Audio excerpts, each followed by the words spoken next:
We're here today to accuse, to challenge, to demand, to hope, to reserve, and to pledge. We're here to accuse the Iranian government and its surrogates and its leaders of incitement to genocide, of facilitating genocide, of engaging in overt acts toward genocide, and as Professor Cutler detailed, of succeeding at the beginnings of genocide by what it did in South America.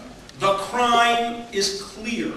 The indictment has been made. We will refer the indictment to the International Criminal Court, and that is the challenge. We are here today to challenge the international community. Do you genuinely believe in peace? Do you genuinely believe in preventing genocide? Do you believe in the rule of law? Do you believe in a single standard of justice? What we are doing here today, and what we will continue to do based on this wonderful document which you brilliantly prepared and which Professor Cutler and I and others will elaborate on for our indictment and our charges, we're here today to give the international community a chance to prove itself. I was so pleased to see Ambassador Bolton here today because he has put similar challenges to the international community, and tragically they have failed. They have not prevented a single genocide since they were created. Oh, they've spent a lot of time condemning Israel, to be sure, but they have spent no time preventing actual genocides. This is the challenge, and it's a challenge that the world will judge the international community by. The international community does not only include the United Nations, it includes non-governmental organizations, human rights groups, other nations. The challenge is out for them. Pick up the cudgels, accept the challenge, show that the enormous investment in international human rights has paid off and will continue to pay off. We demand equal protection of law.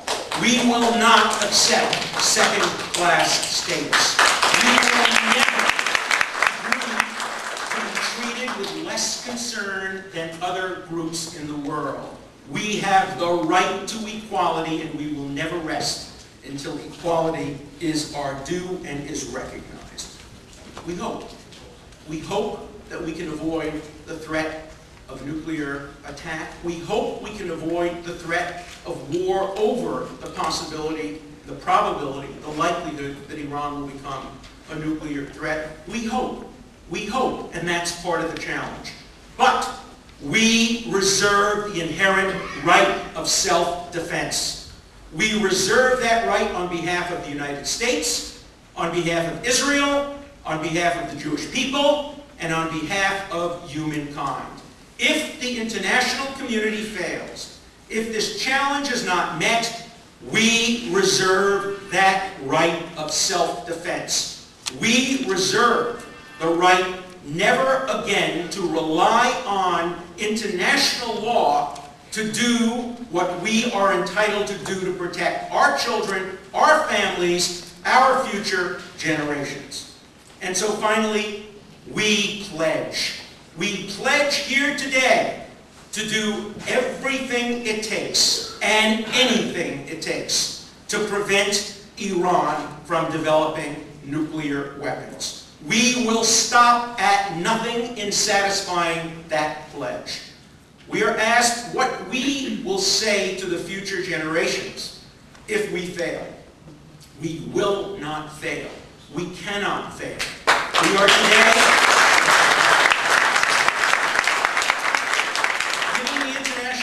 a chance to prevent the nuclearization of Iran peacefully. But we are issuing a dire warning. We will not accept their answer if it does not provide equal justice and protection for the Jewish people. I am beginning tomorrow to draft a brief, not only with Irma Cutler, on the issue of the indictment. That's for past and it's for prevention.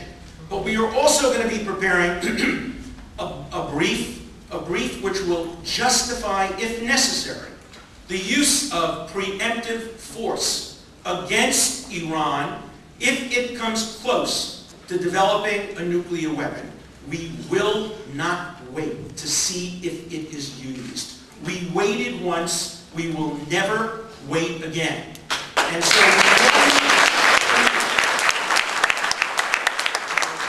do not expect passive acceptance of genocide.